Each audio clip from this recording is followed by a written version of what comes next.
ലൂക്കോസ് 12:15 പറയുന്നു, സകല ദ്രവ്യാഗ്രഹവും സൂക്ഷിച്ചൊഴിഞ്ഞുകൊള്ളുവീൻ. ഒരുത്തന് സമൃദ്ധിയുണ്ടായാലും അവന്റെ വസ്തുവകയല്ല അവന്റെ ജീവൻ ആധാരമായിരിക്കുന്നത്. ഇന്നത്തെ ലോകത്ത് ജീവിതത്തിന്റെ ആത്യന്തിക ലക്ഷ്യം പോലെ ആളുകൾ സമ്പത്തിനെ നിരന്തരം പിന്തുടരുന്നു. ബാങ്ക് അക്കൗണ്ടുകൾ, ജോലി, സ്ഥാനപ്പേരുകൾ, ഭൗതിക സ്വത്തുക്കൾ എന്നിവ ഉപയോഗിച്ച് വിജയം അളക്കുന്ന ഒരു സംസ്കാരത്തിലാണ് നാം ജീവിക്കുന്നത്. സാമ്പത്തിക ഗോവണിയിൽ കയറാൻ വേണ്ടി പലരും സമഗ്രത, ബന്ധങ്ങൾ, ആരോഗ്യം, വിശ്വാസം പോലും ത്യജിക്കുന്നു. എന്നിരുന്നാലും ലൂക്കോസ് 12:15 യേശു ഗൗരവമേറിയ മുന്നറിയിപ്പ് നൽകുന്നു. എല്ലാത്തരം അത്യാഗ്രഹത്തിനെതിരെയും ജാഗ്രത പാലിക്കുക. എന്തുകൊണ്ട്? കാരണം ജീവിതത്തിന്റെ യഥാർത്ഥ മൂല്യം നമ്മുടെ സ്വന്തമായുള്ളതിൽ കാണപ്പെടുന്നില്ല. അത്യാഗ്രഹം സൂക്ഷ്മമാണ്. അത് എല്ലായ്പ്പോഴും തിന്മയായി കാണുന്നില്ല. പലപ്പോഴും അത് അഭിലാഷമായോ മെച്ചപ്പെട്ട ജീവിതത്തിനായുള്ള ആഗ്രഹമായോ വേഷം മാറി നടക്കുന്നു.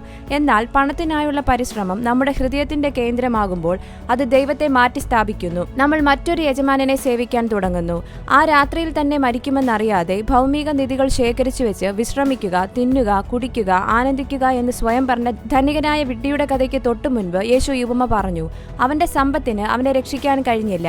ഇന്ന് പലരും നേരിടുന്ന അപകടം അതാണ്. സാമ്പത്തികമായി സമ്പന്നനായി പ്രത്യക്ഷപ്പെടുമ്പോൾ തന്നെ ആത്മീയമായി പാപ്പരായി തീരുക.